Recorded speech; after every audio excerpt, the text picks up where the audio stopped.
Want to talk some basketball tonight here on Sports Talk with Jock, as we're going to hook up with the Dinos play-by-play guy, Josh Arbuthnot. Josh, how you doing tonight? I'm doing fantastic. Jock, how are you? I am excellent. What a story with the Golden State Warriors, eh? Yeah, really, really sad. Yes. Really sad. As the story was going through the day, it's been a crazy day in the NBA, and that's obviously my deepest condolences. Yeah, terrible. Without a doubt. What do you think of the Raptors rebuild? Man, it has been a whirlwind month. They did the OG trade back in late December, and then the Pascal stuff came out last night. So you had started to hear some of the rumblings about this Pascal trade happening last night, and then boom, midday today, it finally goes through. And we'll get to the trade, but it's interesting. It doesn't seem like the trade's affected them because they're beating the Miami Heat right now, 96-77. They're killing the Heat. Yeah, that's exactly right. And you know what? Say what you want. If you get 3 first-round draft picks, it's a good chance to rebuild your team. I do love the RJ Bennett trade too. To bring a Canadian into your team, yep. I think that's fantastic. Yeah, RJ, I think he needed to change the scenery. Former Duke Blue Devil with the team with Zion Williamson. That was a really good Duke team, and he was at times one of the favorite prospects from that team. RJ had better games than Zion sometimes at Duke. And so then he comes to New York, and there's a lot of pressure. You're in New York. You become one of the biggest athletes in the world with that massive media stage. And you can argue going back home, there's that too, but it's a little bit different than being in the New York stage. And you can see right now RJ has really settled into being a Canada. I mean, tonight he's got 25 points, 7 rebounds, 3 assists. It seems like he's really settled in being back in Canada. Siakam was a fan favorite. OG was as well, but I would say Pascal Siakam was a real fan favorite, and obviously a guy that really did immerse himself into that Toronto culture, the Raptors culture. This one may hit home a little bit harder for Raptor fans, I think.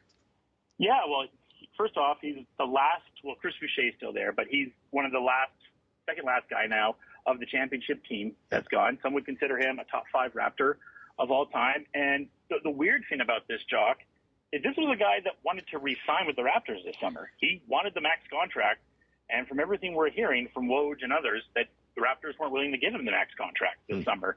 But it's really weird because it's very rare for the Raptors to get free agents. I was talking to some peers today about, who's the biggest free agent the Raptors ever gotten? Now, yeah, they got Kawhi, but that wasn't a trade. As far as free agents go, they got an old Hakeem Olajuwon, an old Muggsy Bogues, an old Mark Jackson, and then maybe the best one ever was Damari Carroll.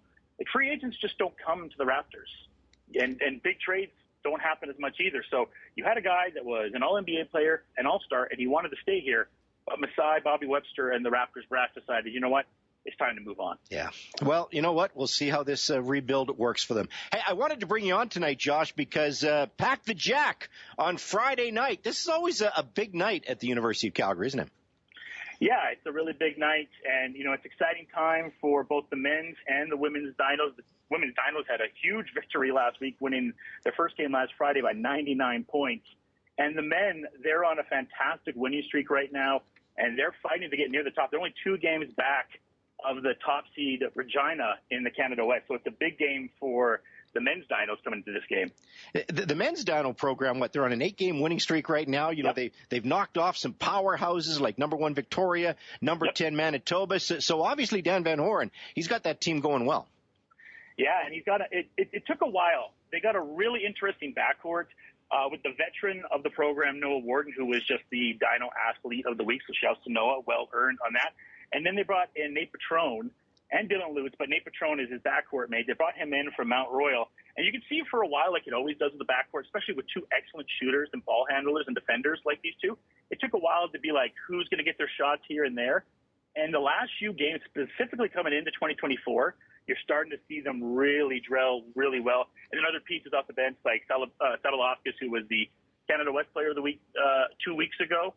Everything's starting to gel at the right time, Jock. It's fantastic. Yeah, and that women's program, as you mentioned, they're ranked number 5 in the country. Yep. I think they're undefeated right now, aren't they? So they're doing some great things.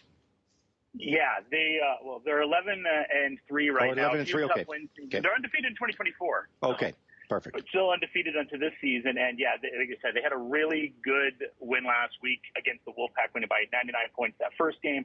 And they really came on from Coach Damian Jennings, is really getting them to gel. So right now for Dino Brass, it's a fantastic time. And for the Dino men, they're facing the Trinity Western team. The last time they faced them at home, They faced what would maybe be a familiar face to Calgarians, Mason Boursier, who now plays for the Calgary Surge, came in and got a triple-double and unfortunately knocked the Dinos out of the playoffs. So they've been waiting to face this Trinity Western team. Now Mason Boursier is not on there. Obviously, we know he's a pro.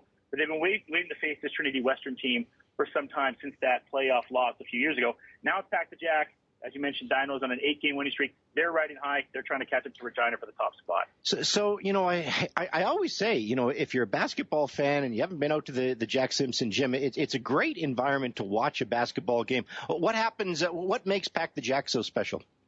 Well, Pack the Jack, and the Jack Simpson, I've been there for the Dinos now for 3 years broadcasting for them, and the St. Trojans also moved to there. They're getting reconstructions on their stadium as well. There's just something so special about it. It really adds that college atmosphere to the Jack Simpson. I had the privilege of calling the Canada West Women's Championship last year between the Pandas and the Dinos, and you had the dealing side of the Pandas and the Dinos, and the atmosphere that comes down from the standings. We have a tremendous halftime show planned with Toyota to give away a 1-year lease on a Toyota, and the fans and the student body all show up, specifically Nice. The football team at times. When the football team shows up, they get everybody else invited. If the hockey team, they don't play, they get excited. Obviously, we got the Coach Child Classic the next week.